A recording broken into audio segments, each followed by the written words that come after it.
Good. Good. Okay, so yay. I guess this is weird. We don't have like a live audience and all this, but good. The first thing that's jumping out at me, I mean, there's some kind of good coordination, between the hands, between the two hands. Trying to think which part we go about first. You are collapsing your finger in thumb position, and I want to talk about that because some people are told not to do that. I disagree. I think for my playing, I need to have both. I need to have the ability to collapse the finger or not collapse the finger. And so I just, since we're kind of in a public, or at least Tong claims we're in a public situation, that sometimes it doesn't fit. And if you watch like Piatigorsky, watch him up there, I mean, he was like 6'2", and so he has, of course, long fingers. He has to bend them to make them fit. So a lot of times for me, it depends on whether I'm going fast or slow. So if I'm going slow, if I really need to, something like this, I don't know if you guys can see that well enough, but something where I really need pressure, then I'm collapsing my finger quite a bit. But, let me get close here for a second. I'm trying. I want to have the whole range. This isn't a good angle. I'm going to do it like this. I want to have the whole range of my finger so I can go all the way from completely collapsed to not collapsed. And it depends. Now, if I'm going fast,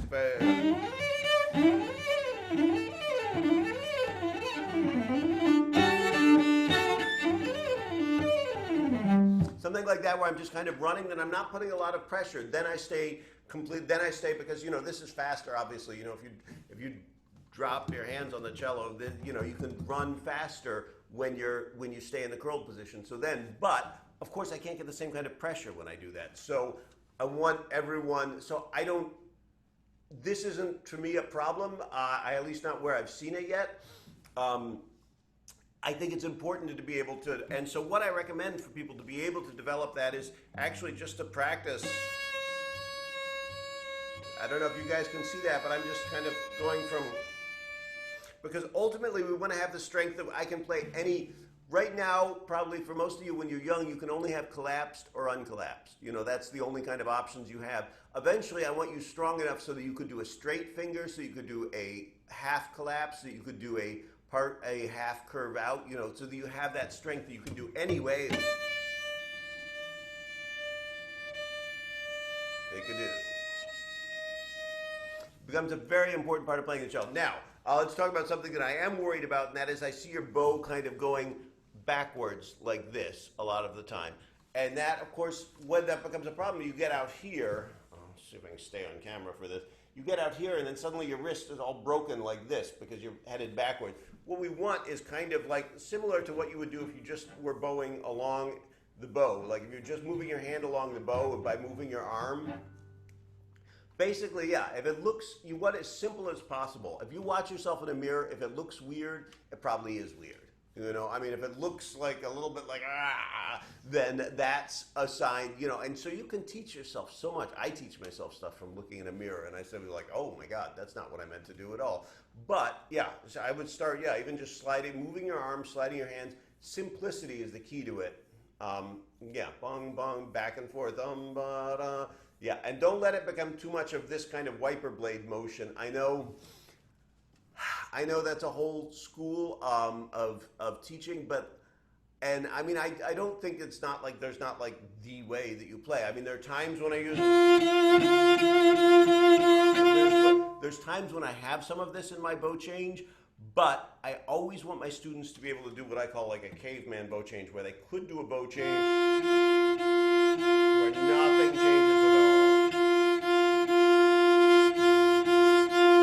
all, so that you have you have enough control, so that you're not, because what often happens is usually when people get stuck a little bit kind of backwards like you do, what happens is they start the first bow like, okay, yay, everything's good, everything's set up. Then the first change they go like this, and then they're stuck. And then from that point on, they're kind of stuck backwards. So a lot of that has got to do with the control of the fourth finger, the strengthening of the fourth finger. A lot of teachers, like I know Richard Aaron and some of the other guys, have students actually practice with a fourth finger up on the stick. That can help sometimes. Try a couple of bow changes that way. Actually, put the pinky on top of the stick for a second. Yeah. Basically, and again, it's when we talk about like it's tension, but it's only at that exact moment of the change that you have to have enough strength so that your fingers don't just all go like, bah, so they don't.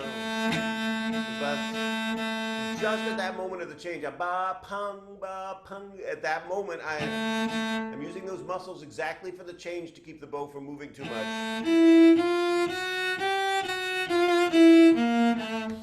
Try that for me.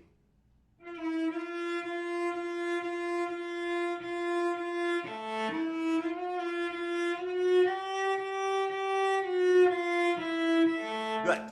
And okay, a couple of other exercises that I find very useful for students, just for all this bowing stuff. Sometimes the solution is to do something very fast. Like, when you do something slow, you can find all these kind of like, you can do all these kind of things. But to do something very...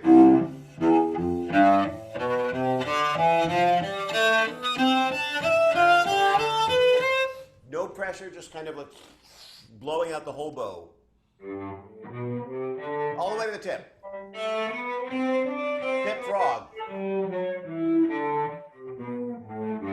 Yeah, I just watched that. So for me, I'm kind of leading, the part that I feel is leading for me is kind of the first finger contact on the bow. That kind of leads everything. And it's almost just like this, there's a little bit of arm motion, but it's really just like, rah.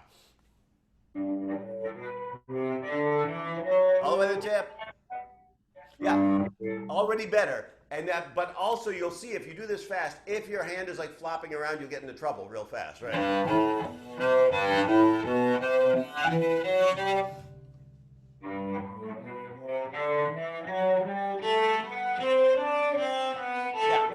Yeah, that's a very good way to solve a problem. Another thing I like to have students do is use, if you guys can see me well enough, this.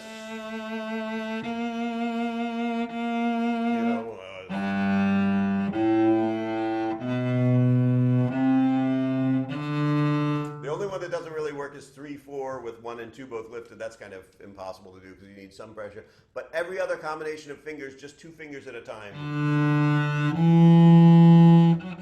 Let's see, I'm running out of room. All of these things, and you could play, but I mean, I'm only doing one note, but I would play like.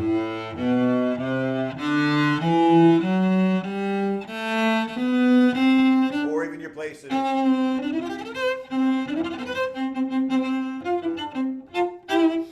Even playing your pieces, and the one other thing I'll say is, I've even had students like, I have a student, very good student, but her weakness is always to get the first, she's in graduate school already, but her weakness always to get the first finger to articulate. So I even have her play with just the first finger. I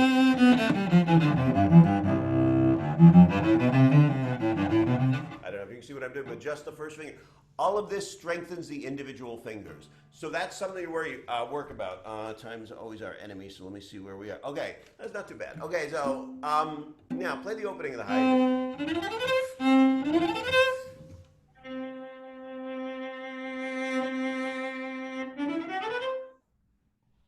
sorry, play it one more time. Let me see something.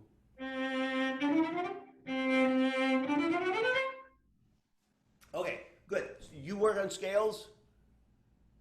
What book do you use for scales? I don't use a book. I just So what's your pattern for something like this?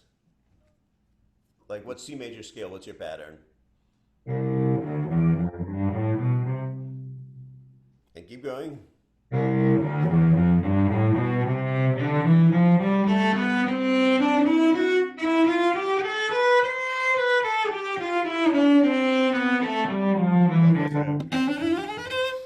All right, first thing, and this is kind of, we're doing more general advice because, you know, it's a group class and we want to do stuff that's useful for everyone too.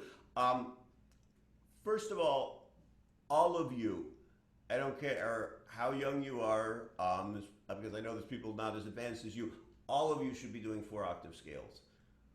Get into the upper reaches of the cello now, soon, quickly, because they are not any harder to play. They're actually easier to play in the upper part of the cello than the lower part of the cello. But what happens is people don't get to thumb position until like, oh my God, you know, that's like second, third, fourth year before we get into thumb position. And then we still do most of our playing in orchestra, in chamber music, in most of our pieces. We do most of our playing in first through fourth position. So we become very experienced at first and fourth position and almost not at all experienced in the upper reaches. And so there's a bad balance. So that's why Zara had, let me see if I have the right books with me in my teaching pile. My teacher, Nelsova, Zara Nelsova, was fantastic, one of the great first female great cellists, had me use this Greutzmacher Etudes book, which is book 2. You can see this is the same one I've had like for 30 years at Juilliard, but these are great because they're all in thumb position. They run you around. They use a lot of fourth finger. They're like crazy hard. So, I mean, they're probably too hard for you guys right now. But like actually the first 1 or 2, they're like 13 and 14, you guys could do now, and they're good for you. The later ones, like it goes into like fingered octaves and double stop harmonics and stuff, and it's like, I mean, nobody's gonna I don't sound good playing those. I just play them in my room and like, you know, don't admit to it. Actually, this book is very good. Richard uses this book for a lot of his students. That's a good one. If you guys don't know the Kosman studies, the agilities, this stuff,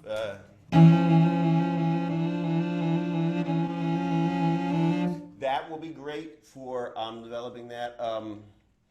Developing all that. Popper, of course, I think you know. Everybody talks about Popper. This is a scale book I end up using with a lot of my students. I think you can still get it on Amazon. It's got too much for a student your age. I mean, with a student your age, I'd say like, okay, just do the basic scales and arpeggios. But very important to start doing scales in double stops, in thirds, sixths, and octaves as soon as you can, because double stops set the hand in a good fundamental position. When you can play double stops, you can play, you know, you can't be doing crazy things.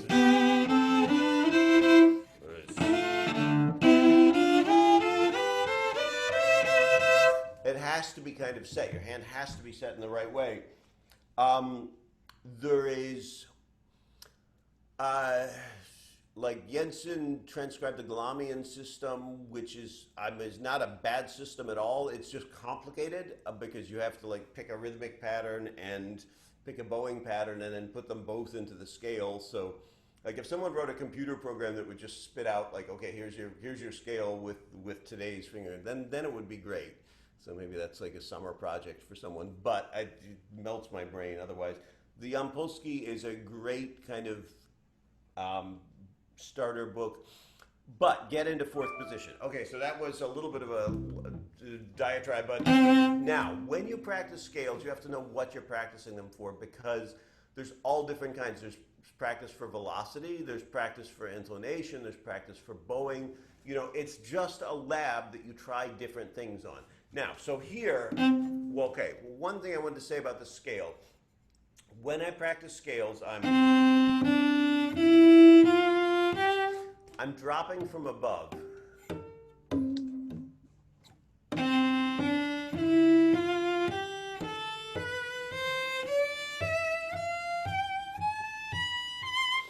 Okay, so as I go up, I'm dropping from above. Wait, I gotta find you again. Your screen turned into somebody else. There you are. Hi. So going up, I drop from above, but coming down, it's not the same. It's not the reverse. It's not. It's coming down. I don't know if you can see this. I'm to the side. And this Feuermann, if you don't know the name Feuermann, you should. He was the greatest cellist that ever lived.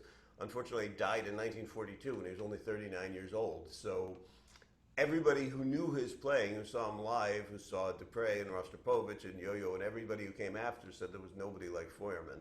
But, you know, the only recordings we have are very old-fashioned recordings, so nobody listens to it. But you should. There's one video of him on YouTube you can watch. It's quite amazing. Anyway, but Feuermann used to have his students do this, what they call the plucking off of the fingers as they come down. I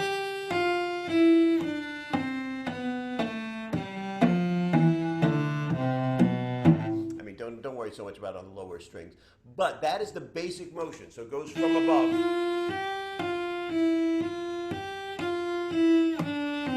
And then the other thing is when I shift up, I don't keep the first finger down, especially if I'm trying to go cleanly. You know, for years I practiced scales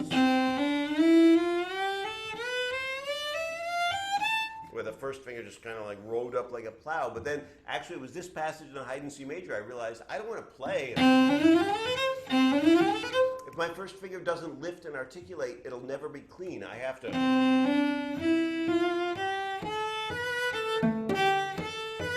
That wouldn't be the fingering I would choose, but then it has to.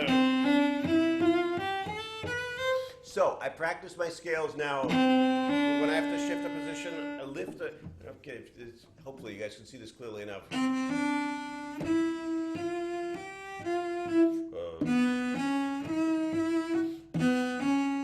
I actually over-exaggerate the lift and re-drop of the finger. Okay, now play me that scale in Haydn. We're finally at Haydn.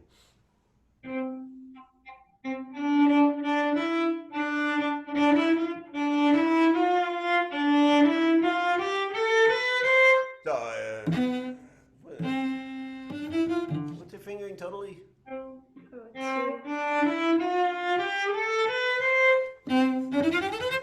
Okay, it's possible. It's just barely possible. As a goal, you want to minimize the number of shifts. So this is 1, 2, 3. You've got 3 shifts in there. If we could do this with 2 shifts, we would. No, that's 2 shifts too. You've got 3 shifts, right? We're trying to get to 2 shifts. Could be. That's 2 shifts. That's also 2. Now, I probably would use this because it's my scale fingering and I've done my scales enough that it's like, that's probably the easiest for me. But when you have to make 3 shifts, that's like having to make yourself make an extra like bounce in a row in gymnastics or something. So always simplify. Just get the simplest fingerings and don't be afraid to experiment with fingerings. I know when you're young, it's like your teacher gives you a fingering and you're like, okay, I have to make this one good. But honestly, when I start a piece now, I spend so much of my time just trying to find fingerings, trying to find the one I sound best in. Because you learn, even if you discard all of them and go back to what your teacher said, you still have learned something going through it.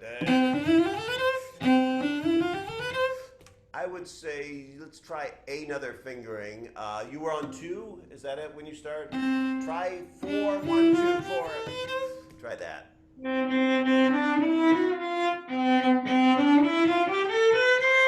Good, now, give me a little more drop articulation.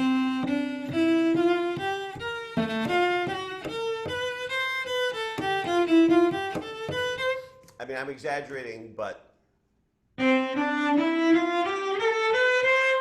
important thing is that the finger comes from above. It's easy to think, you know, the more I want to articulate, the more I'm lifting my finger. And I'm not pushing it down I'm just lifting it and then letting it drop. It's the lift and then drop. So it's, I lift on my 4th finger a lot, lift the 1st finger a lot. Just exaggerate that for me for a second. Lift that's good. Your fourth was good. I like that. I'm happy with that. And by the way, remember, the fourth finger must always lift further than the other fingers. Like I can do, I'm only lifting my second finger about that much. But if I do the same thing with 3, 4 and lift it the same amount, it sounds like this. It sounds like oatmeal. There's no articulation. If I want to get the same articulation I get 1, 2, I have to go this much higher. I have to go like 3 times as high with the fourth finger because it's tiny. It's got less mass. And as we know from our physics intensive summer courses, mass times velocity is momentum, right? And the momentum creates the...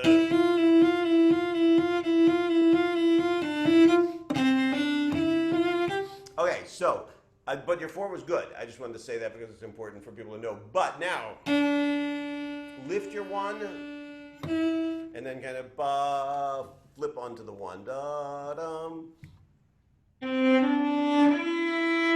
Yeah. Rotate forward on the 4, and then backwards. So it goes forward rotation to backward rotation. Ba-bum. Yeah, pretty much slowly, even slower.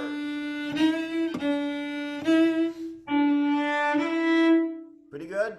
Even higher with the first finger. Yeah. Yeah, have faith in that. Don't, there's the idea that like, oh, I got to stay close to the fingerboard so I know where the notes are, but have faith. When your hand is relaxed, you will find it better when your hand is relaxed and kind of like clicking in a line like this than you will by kind of like sneaking along. So it's really your shift changes, I think. Now, the second part of this is to coordinate it with a bow. And you're actually pretty good. Play it for me once at tempo, but you'll have to do your old fingering. You're not going to be able to change fingering at tempo, I don't think.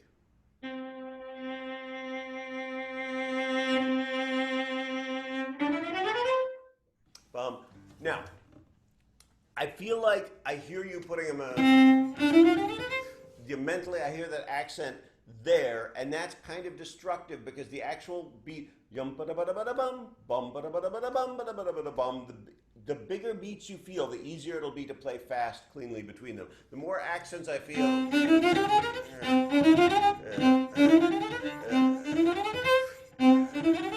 what you really want is nothing. Nothing until the top. Bum, ba-da-ba-da-ba-da-ba-ba-ba-bum.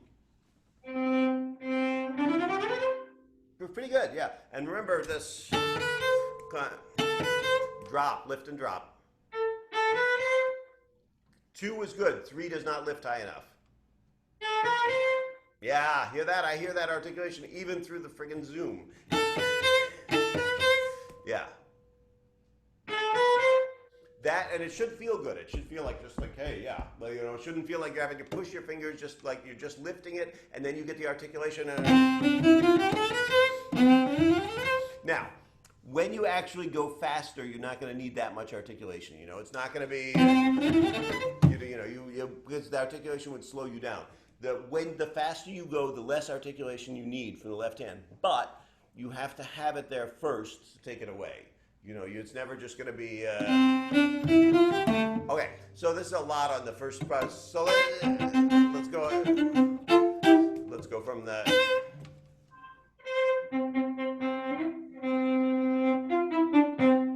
But try to keep that hand forward pronated, not backwards. Yeah, so this is your connection, not this. Don't feel this, feel this.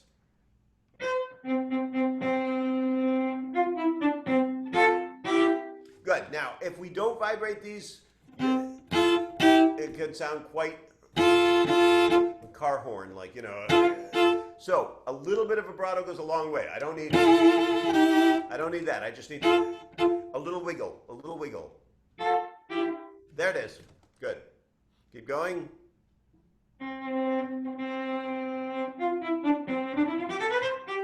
Good. Don't accent this one because only think of your goal.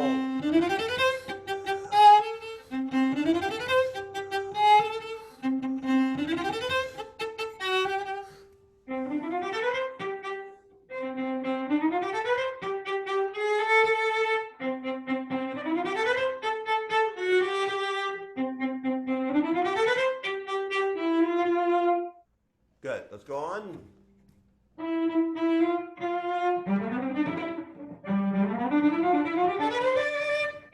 the place where I don't want you to work too hard. No, that's not the. So, but you simplify by only thinking of your goal. You know. But so, just those two things.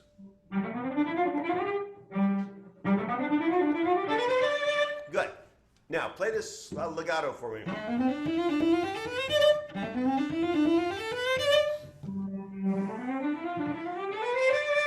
Again. Now, that means every unevenness you're hearing right now is the fault of the left hand. So playing a passage like this with a legato bow gives you a chance to clean your left hand first. I have to do the same thing. So I can really control the rhythm with my left hand. Play that for me.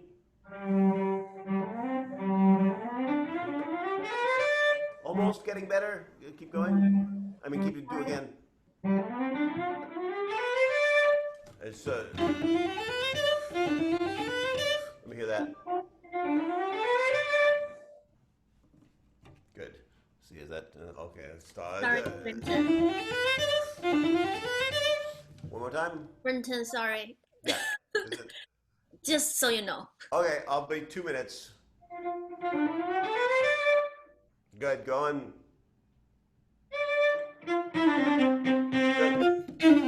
Now, the coordination between the bow and the left hand is kind of everything. It's especially in this third movement, it's especially hard, but if my left hand is late, it's like your mother gets in the car and says, "I'm leaving," and you have to jump into the car while it's moving. If I have to, but if my left hand is early, it's not a problem. You're just waiting in the car, waiting to go.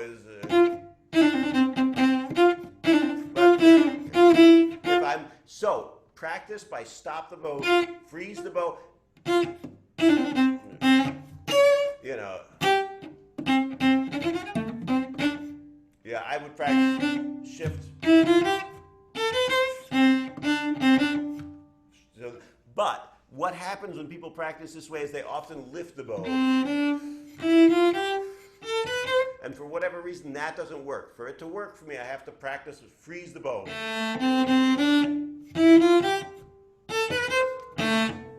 Like this. I have to stop like it hit a brick wall.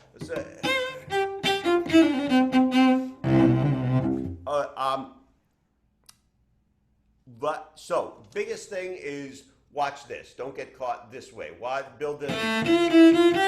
You can even practice this. You know, just practice with the first two fingers. I will just force you to stay pronated for a while, or you can do the Aaron thing of like, which dates back before him, of putting a fourth finger. The best thing about putting a fourth finger on the bow is when it falls off, you know it. So it forces like that way. Like when you go this way, you're aware of it because it's like it falls off. Okay.